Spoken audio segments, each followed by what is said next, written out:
கர்த்தருடைய பரிசுத்த நாமத்திற்கு மகிமை உண்டாவதாக. இன்றைய வசனம் எபிரேயர் 4:16 பார்க்கும்பொழுது, நாம் இரக்கத்தை பெறவும் ஏற்ற சமயத்தில் சகாயம் செய்யும் கிருபை அடையவும் தைரியமாய் கிருபாசன தண்ணில் சேரக்கடுவோம். அப்போ நம்முடைய வாழ்க்கையில் ஆணுடைய இரக்கம் இல்லாமல் நம்மளால் எந்த நன்மைகளையும் பெற்றுக்கொள்ள முடியாது.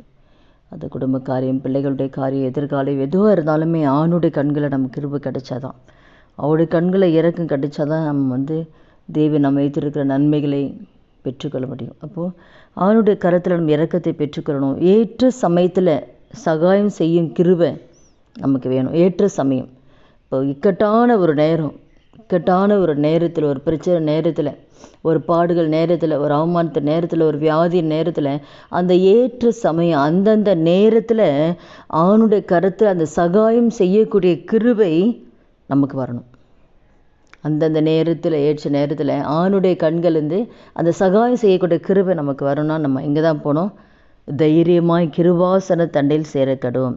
அப்போது தைரியமாய் கிருபாசன ஆண்டுடைய சமூகத்துக்கு நம்ம போகணும். ஆண்டுடைய பாதத்துக்கு நம்ம போகும் பொழுது, அப்போ ஏற்ற ஒவ்வொருத்தருக்கும் எவ்வளோ பாதைகள் இருக்கலாம். அந்த பாதையில் அந்தந்த நேரத்தில் நமக்கு ஜெயம் பெற்றுக்கொள்ளணும். அந்த நேரத்தில் நம்ம நன்மையை பெற்றுக்கொள்ளணும். அந்த நேரத்தில் நம்முடைய வாழ்க்கையில் அற்புதங்களை பெற்றுக்கொள்ளணும்னா கர்த்தருடைய சமூகத்துக்கு போனால் தான் அந்த சகாயம் செய்யும் கிருபை ஆண்டவர் நமக்கு கொடுத்து, கர்த்தர் நம்முடைய வாழ்க்கையில் நம்முடைய ஜெபத்துக்கு பதில் கொடுத்து நன்மையான காரியங்களை செய்வார். அதனால் கூட அந்த சகாயம் செய்யும் கிருபை நமக்கு கிடைக்க, ஆண்டோட கண்களில் இறக்க கிடைக்க, நம்ம ஆண்டுடைய சமூகத்துக்கு போய் ஒவ்வொரு நாளும் ஜெபிக்கலாம் என்று ஒப்புக் கொடுக்கலாம். நிச்சயமாக அவருடைய கிருபை நம்ம குடும்பத்தில் எல்லா தேவைகளையும் சந்தித்து ஒரு குறையில்லாதபடிக்கு ஆண்டு நம்மளையும், நம்ம பிள்ளைகள், நம்ம குடும்பத்தையும், பிள்ளைகளுடைய எதிர்காலத்தை கர்த்தர் நடத்துவார். ஜெபிக்கலாமா? துதிகள் மத்தியில் வாசம் செய்ய நல்ல தகப்பனே, இயேசுவின் நாமத்துடைய சமூகத்தில் வருகிறோம்.